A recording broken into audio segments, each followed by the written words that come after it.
Hello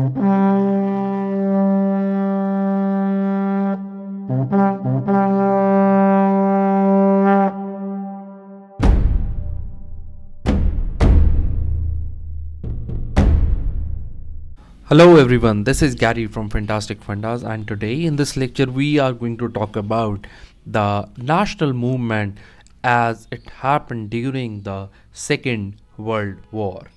Now, we already know, just to give you a background to this lecture, we already know that Congress had won elections. We've covered that in detail, and all those stories that came in between the communalism and the elections and all those details. Now, while all this was happening, there also happened from 1939 September, World War II started. And when it started, it started with Nazi Germany invading Poland because Hitler had aims for German expansion.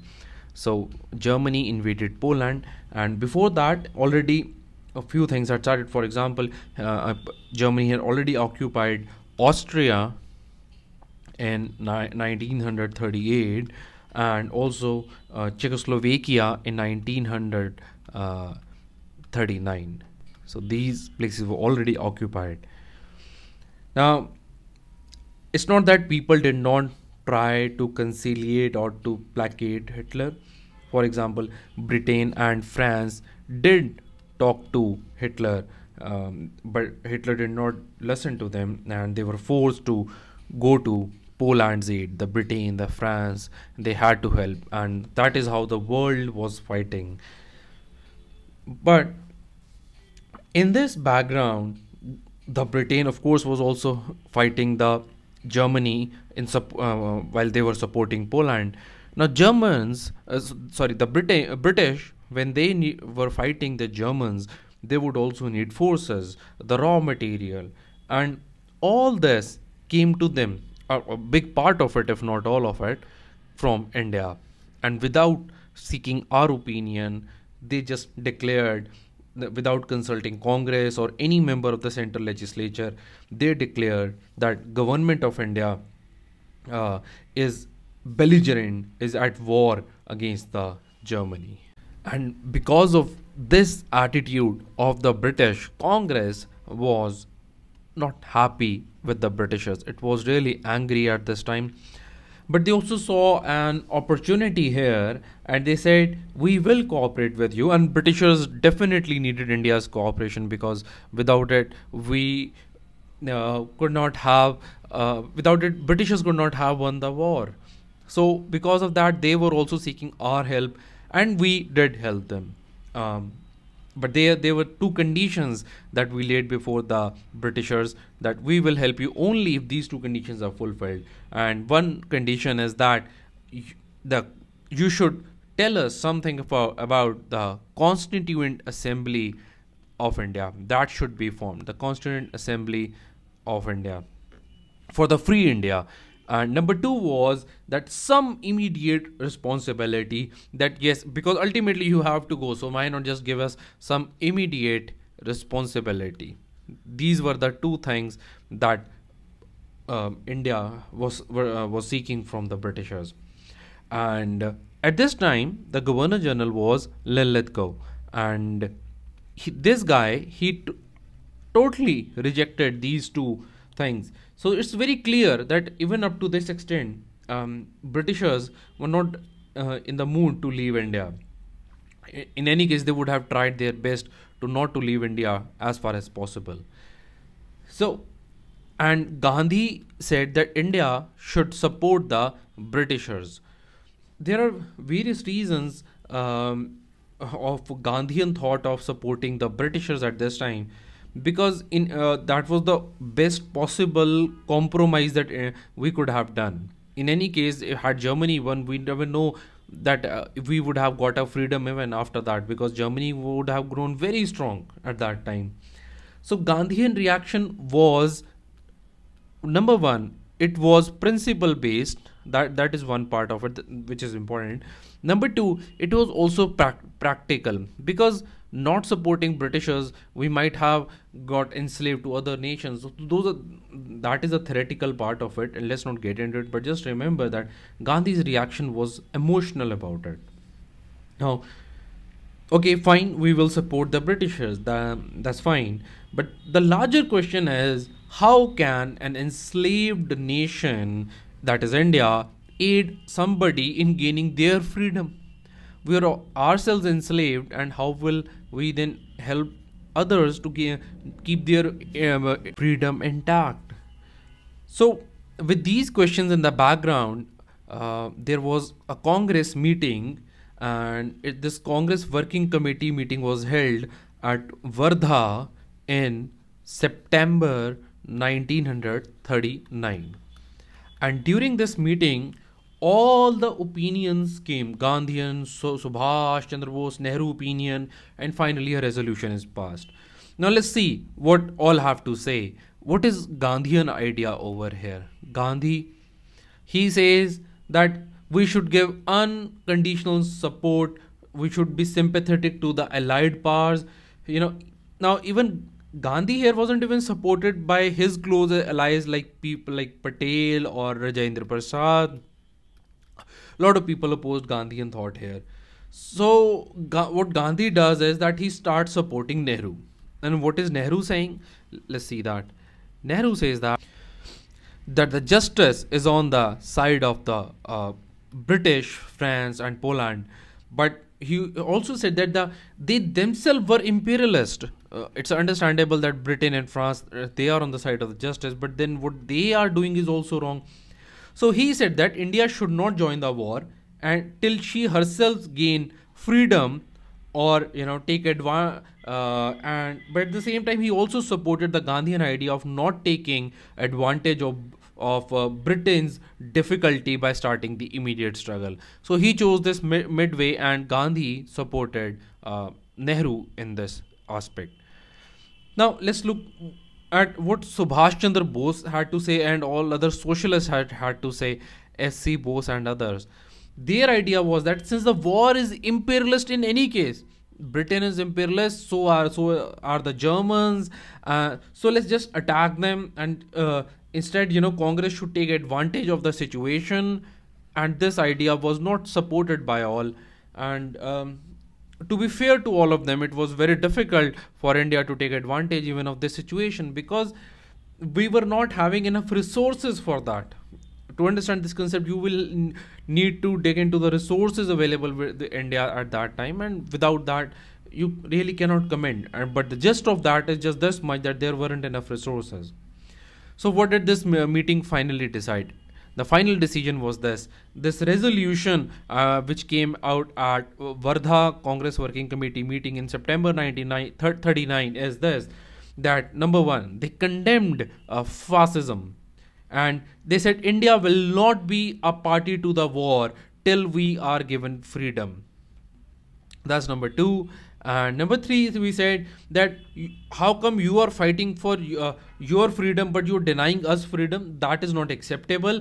So you should first of all end your own imperialism before you seek our support. Number four, that government should declare its war aims. That why are you fighting the war even? What are your aims? Because they weren't declared. And finally, Congress Working Committee resolution also asked that please explain us that how you will be giving us our freedom. So there can be question on this. This is a very important part of the history. Now, since Congress Working Committee has met and sought some solutions, there will be reaction to it by the Britishers. And yes, it did come. And first reaction that came here in this regard, it was through the Viceroy's statement. And we are studying the British reaction here. British reaction to the Indian demands regarding their participation in World War II. And Viceroy, he said that Linlithgow was there. He said that no, we just cannot accept what you are saying. And he even tried to use the Princes and Muslim League against the Congress at this time by giving them some special privileges. And he refused to state that what were the war aims of Britain. It was just that he just said this much, that we are resisting aggression. We are just resisting aggression. So what I mean to say here is that the idea that they were using was just to avoid what Congress Working Committee was having. And regarding the further reforms of the Government of India Act, yes, it did say that at the end of the war, Government of India will consult all sections and groups. So here you see the seeds of the freedom of India being laid. They said we will talk to all sections and groups. And what do they mean by this? They definitely mean that we will talk to Hindus separately and the Muslims separately and Sikhs separately and all of that, as if they all are not Indians. And they all, and what will they talk about? That how Government of India Act 1935 can be amended, modified for the welfare of all. But what was the original demand? That we should have a constituent assembly. That was outrightly denied. And now, of course, Britishers had their own hidden motives also behind this strategy, and this included provoking the Congress. Because when Congress is provoked, then there would be violent activity, and when there is violence, when the struggle for the national freedom movement is violent, it would be very easy for the British to control the nationalist movement. But if the movement is non-violent, then the Britishers always found it difficult to suppress, because there was the risk of everyone coming on board against the Britishers, and Britishers were scared of the mass movement. Violent movements can never be mass movements. And other than this, Zetland, he was the Secretary of the State at this time, and he spoke in the House of Lords in Britain that the Congress was the Hindu organization, and there were differences between Hindus and Muslims. And this shows that the Britishers were very clear that they wanted to divide India. They had no intention of loosening their hold on India during or even after the war. And this attitude of Congress was really provoking against the Indians, and the angriest reactions came from Gandhi himself, and he said that Congress is representative of all communities, whether Hindus or Muslims, because Britishers were leaving no opportunity to divide Indians on the basis of religion. And just when after the statement, just a week after the statement, on 23rd October 1939, Congress issued a statement that, number one, it rejected the statement of the Viceroy. Number two is that Congress will not support the British in war. This is passed. And number three is that Congress ministries would resign in the protest against the British. And we have already discussed a part of this resignation while I was doing that lecture on Muhammad Ali Jinnah regarding the day of deliverance. While we understand all the situation, we should also understand that what were others doing, especially the Muslim League, and it openly supported the British in the war policies. And of course, the Muslims knew that they got the encouragement from the British, and from here they grew just bolder to support openly the Britishers. And in this background, the British also came up with a lot of laws which empowered them to be more violent against the people of India, to curb the civil liberties of the Indians. And all these, while all this was restricted, one very important aspect during this is related to the story of the Subhash Chandra Bose. I will now be talking about that, and this is known as the Holwell Monument story. Holwell, Holwell, Holwell Monument, or it is also known as the Black Hole of Calcutta. Black Hole of Calcutta. This can be a question in your paper. Holwell Monument is actually, it's a dungeon in Calcutta, where it's in Fort Williams, And here what had happened, that the troops of Nawab Siraj ud Dawla, we have already covered a detailed lecture on Siraj ud Dawla. Siraj ud Dawla, he held Britishers as the prisoners of wars after the capture of the fort in 1756. And here there was a prisoner called Holwell, and after him it was named as Holwell Monument. Now, since this monument was dedicated to the Britishers, Subhash Chandra Bose wanted to oppose this, and he said that he organized protests in Calcutta, and he called for the removal of this Holwell monument. And why was Subhash Chandra Bose seeking such a thing? Because he had appealed Gandhi for the civil disobedience movement on the mass level to protest against the decision of Viceroy Lord Linlithgow to declare war on India's behalf. So he wanted CDM, which was not possible according to Gandhi, and which did not happen. So he just comes up with his own idea over here. The question of whether to CDM the civil disobedience movement, the question to CDM or not, this will be discussed in the next lecture. We will be discussing various aspects of who supported CDM and who opposed it, and then we'll also be covering few topics like Delhi Pact and August Offer in the upcoming lecture, and also this individual satyagraha, and all these things we will be talking about.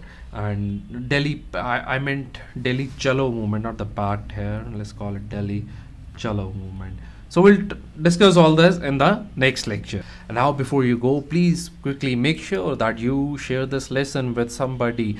If not on social media, then maybe your friend circle. Please do spread the word about this. And second thing is, please do not forget to click on the like button, and quickly, if you want all these videos in your email box, then you will need to subscribe to us, and for that you can click over here on this button, right? So that is all, and thank you so much for watching this video.